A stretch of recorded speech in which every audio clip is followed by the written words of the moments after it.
কোরআন এসেছে জীবন সাজাতে, ব্যক্তি, পরিবার, সমাজ, সরকার, জীবনের মুক্তির জন্য আলোর পথ, কোরআনের পথ, নবীর পথ, মুক্তির পথ। তাহলে জীবনটা শুধু জীবে দিয়ে কোরআন তেলাওয়াত করলে হবে না, এই কোরআন দিয়ে জীবন সাজাতে হবে।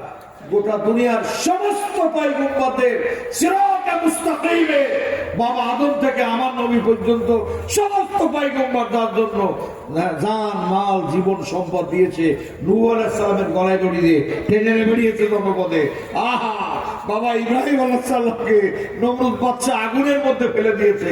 দাউদ আলাইহিস সালাম বুড়ো বয়সে জালুত বাদশার মোকাবেলায় মরুভূমিতে পা কেটে দিয়ে রব্বানা আফরিক আলাইনা সবর সভ্যতা দামানা, এই জালুত বাদশার জাহেল, নমরুদ, কারণ ফেরাউন, আবু জেহেলদের পবিত্র প্রেতাত্মা এই জালুত বাদশাকে তুমি তার মোকাবেলায় আমি পয়গম্বর দাউদ আলাইহিস সালাম, হে আল্লাহ, আমি এবং আমার সেনাবাহিনীর পদযুগলকে শক্তিশালী করে দাও এবং তুমি সরাসরি এদের দমনে তুমি আমাকে সাহায্য করো। পয়গম্বর যুদ্ধের ময়দানে পা কেটে দিয়ে মরুভূমিতে দোয়া করছে, আর সেই দোয়া কোরআনের পাতায় লেখা আছে। আর আমরা মসজিদ, মাদ্রাসা, সেমিনার, সিম্পোজিয়ামের 4 দেয়ালের বাইরে না, নবীগণ এসেছিলেন মানুষের আইন উল্টাতে আর অসৎ নেতৃত্ব পাল্টাতে। ঠিক না বেশি? মানদণ্ড মানে কোনটা সত্য, কোনটা মিথ্যা, কোনটা আলো, কোনটা অন্ধকার, কোনটা হক, কোনটা বাতিল, কোনটা সাদা, কোনটা কালো, কোনটা সত্য, কোনটা মিথ্যা, কোনটা ইব্রাহিম, কোনটা নমরুদ, কোনটা মুসা, কোনটা ফেরাউন, কোনটা মুহাম্মদ সাল্লাল্লাহু আলাইহি ওয়াসাল্লাম, কোনটা আবু জেহেল, কোনটা সাইদি সাহেব, বর্তমানের আবু জেহেল। মানে কিতাব, নবী রাসূল এসেছেন মানুষের মাঝে ইনসাফ কায়েম করার জন্য, ন্যায় বিচার প্রতিষ্ঠা করার জন্য। কি কথা ঠিক না বেঠিক? তাহলে এই ইনসাফ কি অটোমেটিক পাওয়া যাবে না আল্লাহর আইন লাগবে? আল্লাহর আইন ছাড়া ইনসাফ পাওয়া যায়?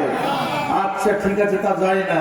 আর সৎ নেতৃত্ব ছাড়া কি জনগণের জান, মাল, ইজ্জত, সম্পদ, সম্ভ্রম একই দালালি থাকবে না ইনশাআল্লাহ। মাইসুর করতে কোনো দালালি থাকবে না, থানা দালালি খেতার টেনে ছিঁড়ে বানাবো। কথাকে আপনারা বুঝতে পেরেছেন তো? অবৈধ দখলদারিত্ব থাকবে না, চাঁদাবাজি থাকবে না, সন্ত্রাস থাকবে না, মাদক দ্রব্য থাকবে না। কোরআনের লোকেরা পার্লামেন্ট গঠন করলে আলহামদুলিল্লাহ রাব্বিল আলামিন ওয়াসসালাতু ওয়াসসালামু আলা আশরাফিল আমবিয়া ওয়াল মুরসালিন ওয়া আলা আলিহি ওয়া সাহবিহি আজমাইন। কোটচাঁদপুর গাবতলাপাড়া যুব সমাজের উদ্যোগে আয়োজিত 2 দিনব্যাপী তাফসীরুল কোরআন মাহফিলের প্রথম দিবসে, প্রারম্ভিক দিবসে সম্মানিত প্রধান বক্তা, বিশিষ্ট ইসলামী চিন্তাবিদ, বাড়িওয়ালা নাইরে বাড়ি সঙ্গীতের সফল গায়ক হযরত হাফেজ মাওলানা মুফতি নাইমুল হক, দ্বিতীয় বক্তা হিসেবে আমাদেরকে অত্যন্ত প্রাণবন্ত বক্তব্য রেখে ধন্য করেছেন হযরত মাওলানা সামিউল ইসলাম সামির। এনিওয়ে, মুআজ্জাজ উলামায়ে কেরাম, আমন্ত্রিত অতিথিবৃন্দ, আমার প্রাণের চেয়ে প্রিয় আমার কোটচাঁদপুরের প্রিয় ভাই ও বোনেরা, মা ও মেয়েরা, বয়োজ্যেষ্ঠ বয়োকনিষ্ঠ স্নেহের কচি কাঁচা, আমি সকলকে আমার হৃদয়ের গভীর থেকে সালাম জানিয়ে একটা আয়াতে কারিমা, দেখা যাক সেখানে আমরা কি পাই। আল্লাহ কেন রসুল পাঠিয়েছেন, কেন কিতাব দিয়েছেন, ইসলামের লক্ষ্য উদ্দেশ্যটা কি, একটা আয়াতে যতটুকু পাই বলি নাকি? হে আরশে আযমের মালিক, স্বল্প পরিসরে, স্বল্প সময়ের কলেবরে তুমি আমার বক্তব্যটাকে প্রাণবন্ত, জীবন্ত, সময়ের প্রয়োজনীয় যুগ উপযোগী কথাগুলো বাহির করে দাও। সকল বলেন আমিন। লাকাদ আরসালনা রুসুলানা, আমি রসুলগণকে পাঠিয়েছি। লাকাদ আরসালনা রসুলগণকে পাঠানো হয়েছে, তার মানে রসুল একজন না, বিল বাইয়ে না, সুস্পষ্ট উপদেশ দিয়ে, উপদেশনামা দিয়ে, ওয়া এবং আনজালনা নাজিল করেছি, মাআহুল কিতাব, আমার পক্ষ থেকে আমি কিতাব নাজিল করেছি, ওয়াল মিজানা এবং মানদণ্ড।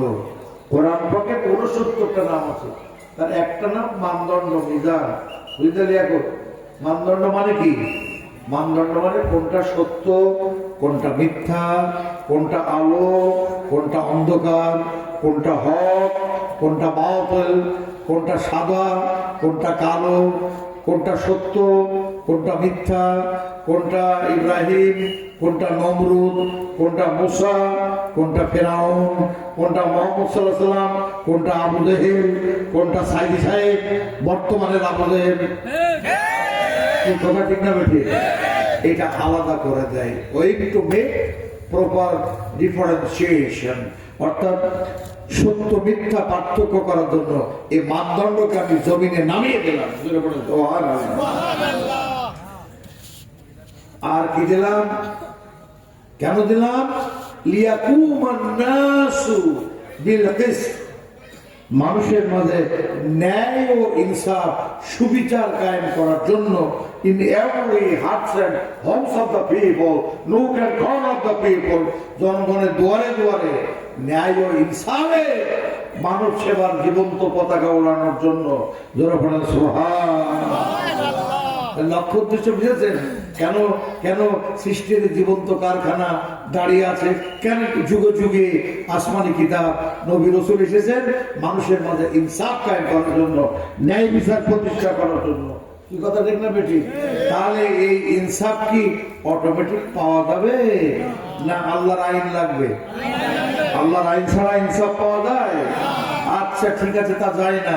আর সৎ নেতৃত্ব ছাড়া কি জনগণের জান মাল ইজ্জত সম্পদ সম্ভ্রম কি রক্ষা হয়? হয়? দুর্নীতি মুক্ত সমাজ পাওয়া যাবে সৎ নেতৃত্ব ছাড়া? চাঁদাবাজি বন্ধ হবে, অবৈধ দখলদারি বন্ধ হবে, ভাঙচুর বন্ধ হবে, হাওড় বাওড় খাল বিল মাঠ ঘাট হাট, হ্যাঁ হাওমাও খাও, মনুষ্যের গন্ধ পাও, রাস্তার মাটি পালের ভাগ পালি তাও সেকে খাও, এইরা মাল দিয়ে কোনদিন দেশ ভালো হয়? তাহলে নবীগণ এসেছিলেন মানুষের আইন উল্টাতে আর অসৎ নেতৃত্ব পাল্টাতে। ঠিক না বেঠিক? কি কথা ঠিক না বেঠিক? হ্যাঁ হ্যাঁ হ্যাঁ। তা এইটা পাওয়ার সুবর্ণ সুযোগ আগামী পার্লামেন্ট নির্বাচন নাকি? হ্যাঁ, যারা উড়ন্ত হেলিকপ্টারে উঠে আপন দেশের জনগণকে গুলি করে মেরেছিল, তাই না?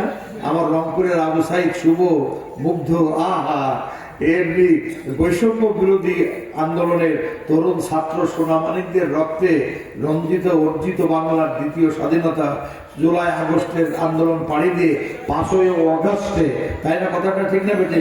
হ্যাঁ, আমরা দেখেছি 1,500 শহীদের রক্তে এবং 31,000 আহত সৈনিকদের আত্মনাদ, আহাদারি আকার বাতার বাড়িয়ে উঠেছে। ঠিক সেই দেশের, এই দেশে অর্জিত স্বাধীনতা আমরা অন্তত আপাতত নিঃশ্বাস ছাড়তে পারছি, হক কথাগুলো বলতে পারছি, বাক স্বাধীনতা ফিরে পেয়েছি নাকি? হ্যাঁ, এরপরে প্রফেসর মতিউর রহমান 41টা মামলার আসামি, দেখা মাত্র গুলি, এরা যেন বামাইতে সম্পত্তি। কথাকে বোঝা গেল না? গেল না? গুম খুন হত্যা, তার মানে এমনি ভাবে দেশটা যেন স্বৈর শাসনের জাটাকলে পিষ্ট হয়ে এটা যেন একটা জ্বলন্ত আগ্নেয়গিরির দাবানলে পরিণত হয়েছিল। শুধু কি তাই গো, মাত্র ছেড়ে দেওয়ার 5 দিন আগে এরা কোরআনের জীবন্ত প্রতিনিধি বাংলাদেশ জামায়াতে ইসলামী এবং শিবিরকে ব্যান করে দিল। আল্লাহ বলে এমনি তো 500-র উপরে শহীদ নিয়েছি, সাইদি সাহেব, নেজামি সাহেব, এমনি ভাবে গোটা বিশ্বের শ্রেষ্ঠ মানুষগুলো জাতির শ্রেষ্ঠ সন্তানদের ফাঁসি দিয়েছ, রক্ত নিয়েছ। হ্যাঁ, রক্ত লোলুপ সরকার, স্বৈর শাসক সব কেড়ে নিয়েছ। শেষ পর্যন্ত কোরআনের সংগঠনটাও বাজেয়াপ্ত করলে।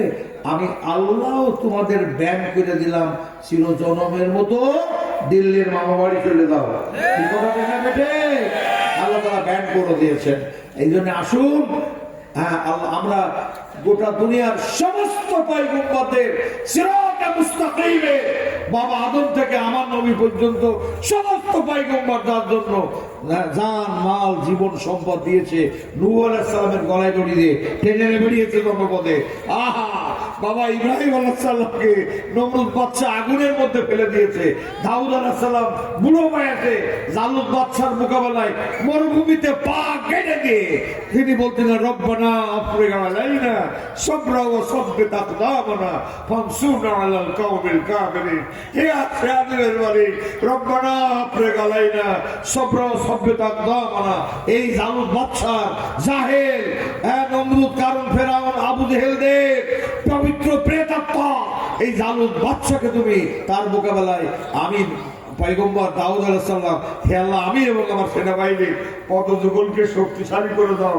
আর সবর সভ্যতা না ফানসুরনা, আল্লাহ তুমি সাহায্য করো, ফানসুরনা আলাল কওমিল কাফিরিন। ওই কাফের বাহিনী, ওই যারা নবীর বাহিনীর সঙ্গে লড়াই করছে, এই বাহিনীর মোকাবেলায় আল্লাহ তুমি আমাকে সাহায্য করো, পদযুগলকে শক্তিশালী করে দাও এবং তুমি সরাসরি এদের দমনে তুমি আমাকে সাহায্য করো। পয়গম্বর যুদ্ধের ময়দানে পা কেটে দিয়ে মরুভূমিতে দোয়া করছে, আর সেই দোয়া কোরআনের পাতায় লেখা আছে। আর আমরা মসজিদ, মাদ্রাসা, সেমিনার, সিম্পোজিয়ামের সাইড দেয়ালের বাইরে নামতে পারছে না, শিখতে এসে করবো তো পিছনে থেকে শুধু মসজিদ আর মাদ্রাসা, ময়দানে নামতে চাচ্ছে না। কোরআন এসেছে জীবন সাজাতে, ব্যক্তি, পরিবার, সমাজ, সরকার, জীবনের মুক্তির জন্য আলোর পথ, কোরআনের পথ, নবীর পথ, মুক্তির পথ। তাহলে জীবনটা শুধু জীবে দিয়ে কোরআন তেলাওয়াত করলে হবে না, এই কোরআন দিয়ে জীবন সাজাতে হবে। সরকার সাজাতে হবে। কোরআনে সব আছে না, ওয়া নাযালনা আলাইকাল কিতাবা তিবয়ানান লিকুল্লি শাইইন। আমি এমন একটা কিতাব তোমাদের জন্য নাযিল করলাম এর মধ্যে সব আছে, আসমান জমিনের সব আছে, হ্যাঁ, যা কিছু আছে সব কোরআনের মধ্যে আছে। অহুদাউ, এটা জীবন বিধান, জীবনের পরিচালনার ম্যাপ, পথ নির্দেশিকা, এটা জীবন বিধানে কোরআন। ওরে আহমেদাউ, একমাত্র করুণা, দয়া, মায়া, এই কোরআন মুক্তির রাস্তা রচনা করে। অবশ্যলিল মুসলিমিন, এই কোরআনই মুসলমানদের জান্নাতের সুসংবাদ দেয়। কি সুবহানাল্লাহ পড়বে না পড়বে না? তাহলে কোরআনের সরকার লাগবে না লাগবে না? কোরআনের আইন লাগবে না লাগবে না? কোরআনপন্থী নেতাদের লাগবে না লাগবে না?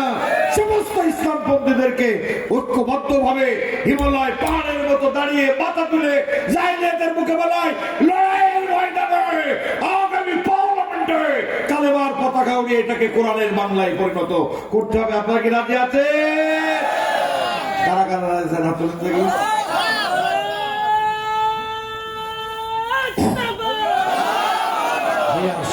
মালিক